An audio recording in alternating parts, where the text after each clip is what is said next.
I value our friendship too much to risk it, she said when I asked about taking things further, so I respected her choice, moved on completely, and found real love. Now she's texting happy birthday 3 years later while I post engagement ring shopping videos. Paige and I had been close friends for 2 years, sharing our Friday night movie traditions and genuine conversations about everything from career goals to family drama. As an engineering consultant in Orlando, I valued consistency and authentic connections, which made our friendship feel like something rare and worth protecting. But that November evening, watching some forgettable romantic comedy on her couch, I finally worked up the courage to tell her how I really felt. Paige, I need to be honest with you about something, I said during a quiet moment between scenes, my heart hammering against my ribs. I've developed feelings for you that go beyond friendship, and I was wondering if you might feel the same way. She paused the movie and turned to face me with that gentle expression I'd grown to love, but her words cut deeper than any harsh rejection could have. Drew, I value our friendship too much to risk it, she said softly, reaching over to squeeze my hand in that comforting way that now felt like a consolation prize. I've seen too many great friendships get ruined when people try to make them into something else, and I can't bear the thought of losing what we have. I nodded and managed what I hoped was an understanding smile, telling her that I respected her decision and appreciated her honesty, even though internally I felt like someone had just explained why I'd never be good enough for the thing I wanted most. We finished the movie in manufactured normalcy, both of us pretending that nothing fundamental had just shifted between us, and I drove home with my chest feeling hollow and my mind already calculating how much distance I'd need to heal properly. The next morning, I opened my laptop and started researching engineering positions in other cities, knowing that staying close to something I couldn't have would only make everything worse. Over the following month, I implemented what I privately called my graceful exit strategy, gradually pulling back from our regular Friday movie nights and group hangouts without creating any drama or making Paige feel like she'd done something wrong.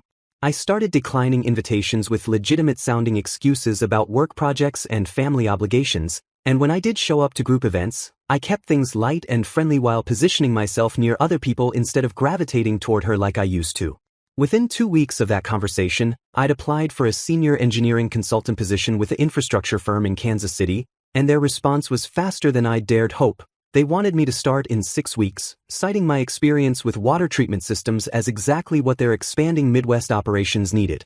When I told our friend group about the move over drinks at our usual Thursday spot, I watched Paige's face carefully as I explained the opportunity for career advancement and the chance to lead major municipal projects. Wait, this seems really sudden, she said, her eyes searching my face with an expression I couldn't quite read. Is this because of our conversation last month? I gave her my most reassuring smile and shook my head, explaining that I'd been considering a change for months and this opportunity was too good to pass up, which was technically true even if the timing wasn't coincidental. At my goodbye party the following weekend, Paige pulled me aside near the end of the evening and slipped a braided friendship bracelet around my wrist, the kind we used to make fun of in middle school but somehow felt significant now. Promise me you'll stay in touch, she said, her voice carrying an urgency that made me wonder if she was starting to understand what she was losing. Of course, I replied, meaning it in that moment but not yet realizing this would be our last real conversation for years. Kansas City became my clean slate in ways I hadn't anticipated, and I threw myself into building an entirely new life with the methodical approach I usually reserved for engineering projects. Within my first month, I joined 2 hiking clubs, signed up for weekend cooking classes at the local culinary institute, and completely overhauled my social media presence by unfollowing all Orlando connections and posting photos of Missouri trails and downtown farmers markets instead of our old group hangouts.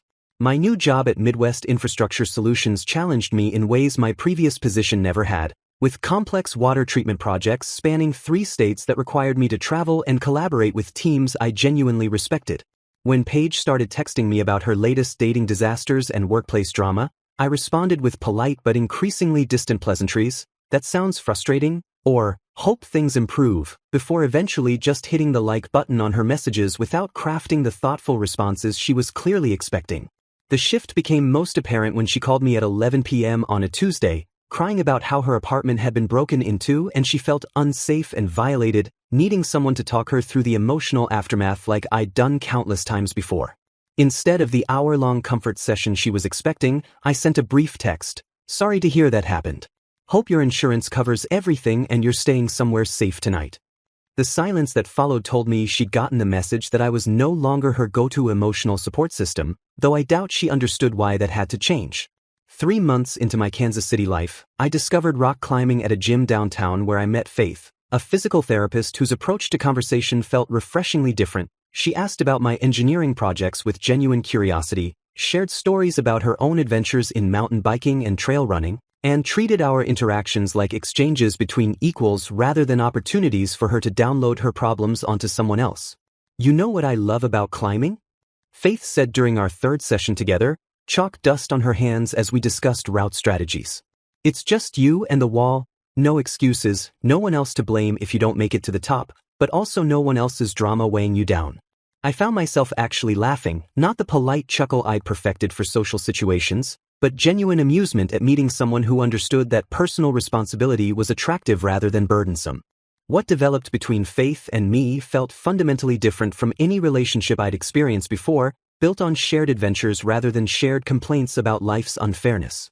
We started mountain biking together on weekends, exploring trails through Missouri's state parks where she'd pack thoughtful lunches and I'd bring my camera to document the landscapes we discovered, and our conversations during these rides revealed someone who approached challenges with the same methodical optimism I brought to engineering problems. "I love how you think through routes," she told me one Saturday after we'd successfully navigated a particularly technical trail system. "You're not just randomly hoping for the best, you're actually planning 3 moves ahead." When I mentioned my goal of visiting all the major national parks within 5 years, Faith didn't just nod politely like most people did. She pulled out her phone and started researching which parks offer the best combination of hiking and climbing opportunities, suggesting we start planning our first trip together. My career began flourishing in ways that surprised even me, starting with a water treatment project in Springfield that came in ahead of schedule and under budget, which led to my promotion to senior consultant within 18 months and opportunities to lead infrastructure projects across Kansas, Missouri, and Iowa that challenged everything I thought I knew about municipal engineering. Meanwhile, according to the occasional updates that filtered through our mutual friends, Paige's life had become a predictable cycle of failed relationships and career stagnation, as she apparently struggled to understand why the emotional support system she'd taken for granted was no longer available whenever she needed someone to process her latest disappointment. "She keeps asking about you," our friend Marcus mentioned during a video call, sounding somewhat exasperated. "Like, constantly. She wanted to know if you were seeing anyone, if you seemed happy, if you ever mentioned missing Orlando."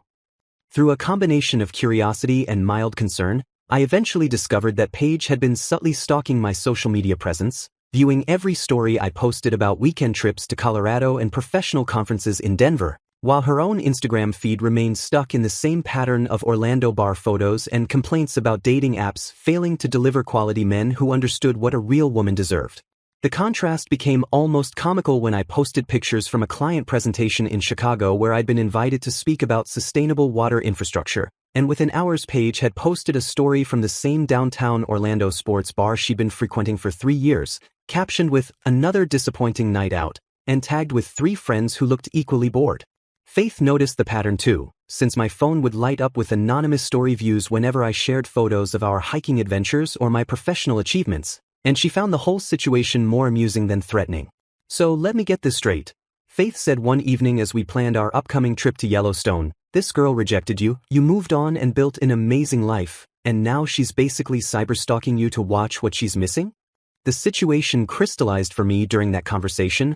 I wasn't the one who'd moved on from something good, I was the one who'd escaped something that was never going to fulfill me and found what I actually deserved. By the time Faith and I celebrated our first year together with a climbing trip to Red River Gorge, I'd completely stopped checking whether Paige was viewing my stories, because I finally understood that her attention was irrelevant to my happiness and her absence had made space for something infinitely better.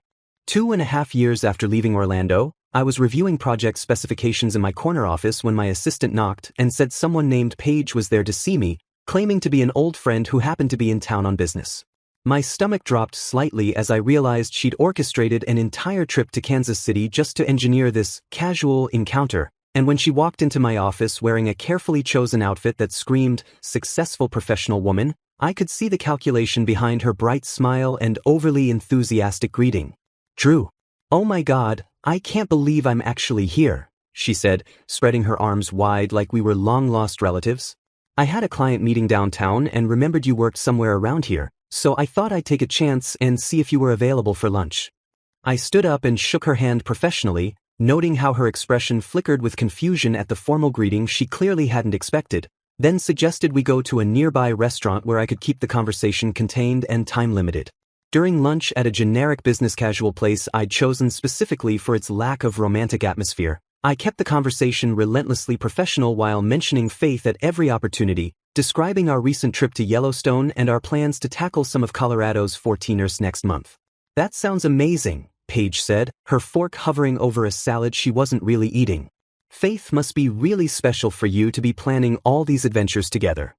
She is, I replied simply. She's a physical therapist here in Kansas City, and we both love the outdoor lifestyle this region offers. Much different pace than Orlando, but it suits us perfectly. I watched Paige process the finality in my tone, the way I'd said us, like Faith and I were a permanent unit, and how I described Orlando as something I'd moved past rather than something I missed. After an hour of polite small talk where she kept trying to steer the conversation toward our shared memories and I kept redirecting to work topics, I told her I needed to get back for a client call, and she looked genuinely shocked that I wasn't extending the visit or suggesting we meet again before she left town. It was good to see you, I said as we parted ways on the sidewalk, and the carefully neutral phrase clearly wasn't what she'd hoped to hear. Within a week, the texts started arriving in a completely different tone than her previous casual updates, long messages filled with specific memories about our friendship and subtle suggestions that she'd made a mistake in not appreciating what we had. I was thinking about that time we drove to Cocoa Beach and got caught in that thunderstorm, read one message. Remember how we sat in your car for 2 hours just talking about everything? I miss having someone who really understood me like that. I read it, put my phone away, and went back to reviewing engineering reports without responding. Her messages grew longer and more desperate over the following weeks, transitioning from nostalgia to direct statements about reconsidering our friendship dynamic, but I either didn't respond at all or sent brief, polite replies that gave her nothing to build on. Hope you're doing well, became my standard response when I responded at all, a phrase that acknowledged her message without encouraging further communication. The fake emergencies started about a month later, beginning with a family crisis text at 10 p.m. claiming her father had been rushed to the hospital and she needed someone to talk to who really knew her family situation. Instead of calling like she clearly expected, I ordered flowers to be delivered to the hospital with a card expressing my hopes for her father's quick recovery, a gesture that was thoughtful enough to avoid seeming heartless but impersonal enough to maintain appropriate boundaries. When she texted the next day to thank me for the flowers and mentioned that her dad was fine but she'd really needed to hear a familiar voice, I didn't respond at all. According to Marcus, who'd grown tired of being Paige's intermediary for Drew-related information, her Orlando friends had started distancing themselves as she became increasingly obsessed with getting Drew back and couldn't participate in group conversations without somehow steering them toward analyzing my social media posts or speculating about whether Faith and I were really serious. She's honestly become kind of exhausting, Marcus admitted during one of our quarterly catch-up calls. Every time we hang out, she finds a way to bring you up, and when people try to change the subject, she gets defensive and says we don't understand how special your friendship was. The irony wasn't lost on me that Paige had finally realized the value of what she'd rejected, but only after watching me build something better with someone who'd recognized my worth from the beginning. 3 years to the day after I'd left Orlando, my birthday arrived with the kind of crisp October morning that made Kansas City feel like home, and I was enjoying coffee with Faith when my phone buzzed with a text from a number I hadn't heard from in months. Happy birthday, Drew. I can't believe it's been 3 years since you moved away.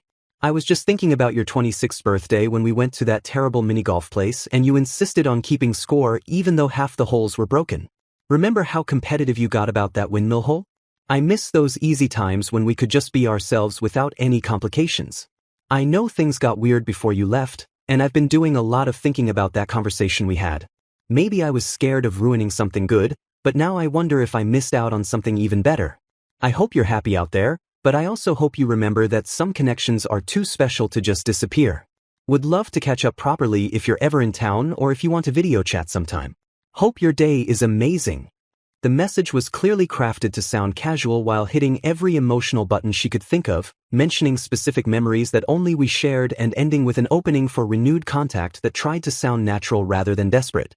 I read it twice, felt absolutely nothing beyond mild irritation at the manipulation attempt, and put my phone face down on the kitchen counter without responding. Everything okay? Faith asked, noticing my expression, and when I showed her the message, she raised her eyebrows and shook her head with amused disbelief. Wow, she really went all out for that one. Timing's pretty incredible too, considering what we're doing today. She was right about the timing, because we'd planned to spend the afternoon at Jefferson Jewelers downtown, looking at engagement rings that Faith had been subtly pointing out during our recent discussions about the future. At the jewelry store, I posted an Instagram story of our intertwined hands over a display case full of diamond rings, with the caption, "Big decisions ahead," and a heart emoji, not thinking about who might see it until my phone started ringing 20 minutes later. The caller ID showed Paige's number, the first time she'd actually called me in over a year, and I immediately declined the call and watched as she tried twice more before apparently giving up. "Let me guess," Faith said, watching my phone buzz with voicemail notifications while we examined a particularly beautiful solitaire setting. "Someone saw our story and had some feelings about it." When we got home that evening, I played the voicemail on speaker so Faith could hear Paige's rambling, slightly breathless message about wanting to catch up properly, and how she'd been thinking a lot about us lately, and maybe we could video chat this weekend to really reconnect as friends. Her voice carried that forced casual tone people use when they're trying to sound unaffected while clearly falling apart, and she ended with, "I know you're probably busy with work and everything, but I really think we should talk soon, like really talk, you know?" Before the message cut off mid-sentence. Faith and I looked at each other across the kitchen counter, and she started laughing first, which made me laugh too, at the absurdity of someone trying to reinsert themselves into a life they'd rejected right at the moment when that life was reaching its highest point. "Should I feel bad about how perfect this timing is?" Faith asked, still giggling. "Because I kind of love that she's watching you move on to the most important commitment of your life." That night, I blocked Paige's number on everything, deleted the voicemail without listening to it completely, and spent the evening researching hot air balloon companies in Missouri because I decided exactly how I wanted to propose to the woman who'd never made me question my worth. 6 weeks later, on a perfect November morning with the Missouri River stretching out below us like a ribbon of gold, I proposed to Faith as our hot air balloon drifted silently through the sunrise, and her immediate yes came through tears of pure joy that had nothing to do with obligation or settling for someone safe. "I can't believe you planned all this," she said, looking at the ring I'd chosen based on months of observing what she actually liked rather than what I thought would impress other people, and the way she kissed me felt like coming home to a place I'd never known I was searching for. When we posted our engagement announcement that evening, a simple photo of Faith's hand in mine with the river valley in the background and a caption about finding your perfect adventure partner, the response from our Kansas City friends and my work colleagues was immediate and genuinely enthusiastic, people who'd watched our relationship develop and knew we'd built something solid. Within hours, according to Marcus who called to congratulate me, the news had reached our Orlando friend group, and apparently Paige had created a fake Instagram account to view our photos since she'd been blocked from my real accounts, spending what Marcus described as an embarrassing amount of time analyzing every detail of our announcement post. The final message came through Marcus himself 2 days later, a carefully crafted note that Paige had asked him to pass along, expressing congratulations while also mentioning how she'd always known I'd find someone special and hoped we could reconnect as friends someday, now that I was clearly happy and settled. "She seemed to think this would be, like, a natural time for you guys to be friends again," Marcus explained, sounding skeptical. "Because you're engaged now, so there's no romantic tension anymore or whatever." I asked Marcus not to pass along any more messages from Paige, explaining that some chapters need to stay closed for everyone's well-being, and he agreed with obvious relief that he wouldn't have to play messenger anymore. Faith and I threw ourselves into wedding planning with the same methodical enthusiasm we brought to our hiking adventures, and when she suggested we have the ceremony at a state park in Colorado where we'd climbed our first mountain together, I knew I'd found someone who understood that the best celebrations honor the journey rather than just announcing the destination. "I love that you need complete closure from your past," Faith told me one evening as we addressed invitations to people who'd actually supported our relationship. "It shows you know the difference between being polite and being healthy, and I never want you to feel like you have to apologize for choosing what's best for us." Looking back now, as we plan our honeymoon adventure through Utah's national parks and Faith researches the best climbing routes while I map out the photography locations, I finally understand that Paige rejecting me wasn't a judgment on my worth. It was the universe making space for someone who would recognize exactly what I had to offer and choose to build something extraordinary with it.